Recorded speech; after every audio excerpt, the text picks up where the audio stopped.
remember reading an article about Trevor Noah. And Trevor Noah gets this gig in the show succeeding Jon Stewart, who I'll talk about in just a second. And he said, I don't know anything about politics. I'm not into that. Well, all his stuff now is politics. So here he is, learning on the fly, lecturing us about this, that, and the other. Now, the reason I mention this is because Jon Stewart goes on the Colbert Show, and Jon Stewart says that the Wuhan lab leak theory is credible. So a Washington Post columnist writes a piece and knocks Stewart and says, don't look to celebrities for medical advice. Well, duh.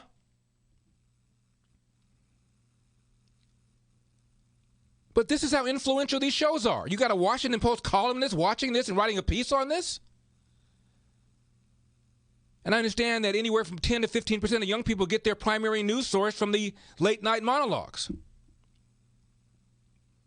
And if you do, you are severely ill-informed. We talked yesterday about Joy Reid. She's one of the hosts on MSNBC Hee Haw that I watch, so you don't have to. And she was just jumping all over Mitch McConnell for thwarting Joe Biden's prospective Supreme Court nominees. And she even said it was evil.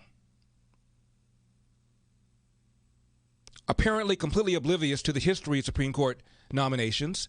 And they've almost all been rubber-stamped until 1987, when all of a sudden the Democrats decided to go to war on Robert Bork, because Robert Bork would change the ideological complexion of the Supreme Court. So for the first time, we talked about this yesterday, for the first time, a nominee was rejected because of ideological grounds. Just that very same year, Antonin Scalia, the conservative that the left most loves to hate, was confirmed unanimously by the Senate, because the ethos, the way it was done for decades, is you win an election, elections have consequences, unless your nominee is a horse thief, a child molester, a tax cheat, he gets through. No mas. And it's the Democrats who started it. And then she falsely asserted that it was the Republicans that broke the rule, so that now you could get a nominee through it by just a simple majority, when in fact it was Schumer who did it, and Mitch McConnell warned him. He said, you're going to regret this, and of course later on they did regret it, but Joy Reid misinformed her public. So I'm reading an article by a guy named John Harwood. He used to be with New York Times and then NBC, and now is with CNN. He was a debate moderator during the 2016 race. And we found out later on that after one of the debates, he contacted John Podesta, who was Hillary's campaign chair, and offered him advice on how he could deal with the threat of Ben Carson, whom he thought was going to be a major player. So this is a debate moderator calling to give Hillary. Anyway, so John, that's a guy. So writes a piece in CNN and says, Republicans just have one move, and that one move is to say no.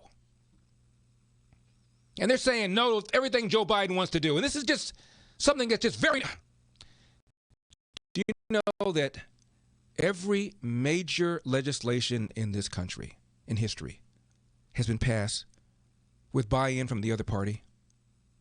And by major legislation, I'm talking about things like Medicare, Medicaid, Social Security. You know the one that was not? Obamacare. Not a single Republican vote. And they did it anyway. And in this case, Joe Biden is acting as if he won 49-1 states the way Ronald Reagan did in 1984.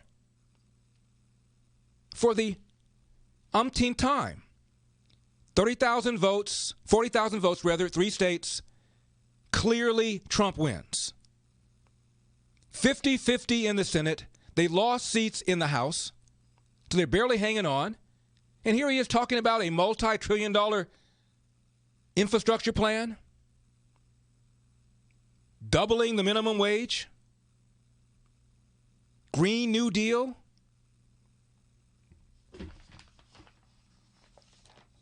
tuition-free college. Who do you think you are? And if anybody objects, you're an obstructionist.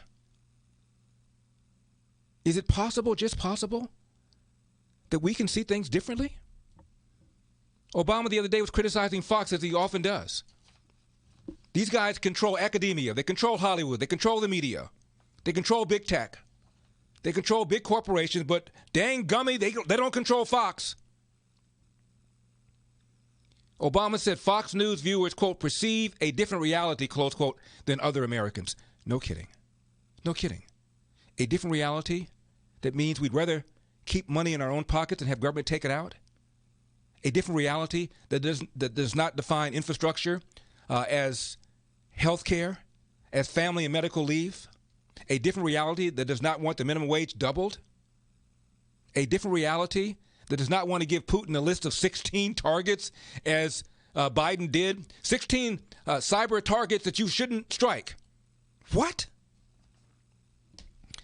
$400 billion ripoff unemployment funds.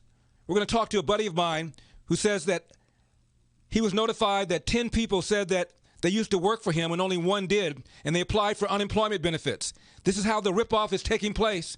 And later on, we're going to talk to somebody who's confused about the California mandates that have been lifted, sort of, except they haven't been, I don't think. Maybe not. Hard to say. I'm Larry Elder.